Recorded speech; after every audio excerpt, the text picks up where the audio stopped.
Diamond منڈی ختم نہیں ہوئی بلکہ زمانے کی تبدیلی کے ساتھ اس میں بھی جدت آ گئی ہے۔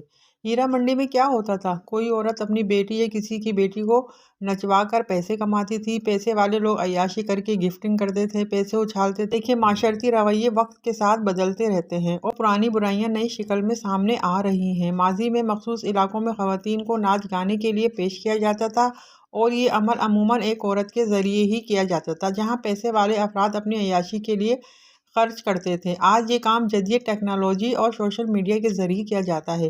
یوٹیوب، ٹک ٹاک اور دیگر پلیٹ فارم پر لوگ اپنی نجی زندگی کو عوامی دلچسپی کے لیے پیش کرتے ہیں، اس سے مالی فائدہ اٹھاتے ہیں۔ بس فرق اتنا ہے کہ ہیرا منڈی میں بظاہر ڈیل کرنے والی ایک عورت ہوتی تھی، باپ اور بھائی نظر نہیں آتے تھے، لیکن سوشل میڈیا پر بے غیرتی نے تمام حدود کو کراس کر دیا ہے۔ اب شوہر اپنی بیوی، باپ اپنی بیٹی اور بھائی اپنی بہن کو پیش کرتا ہے اور پیسے کماتا ہے اور اس پر ماشاءاللہ بھی کہتا ہے۔ یہ رجحان نہ صرف ہمارے خاندانی نظام کو نقصان پہنچا رہا ہے بلکہ آنے والی نسلوں کے لیے بھی خطرناک اثرات مرتب کر رہا ہے۔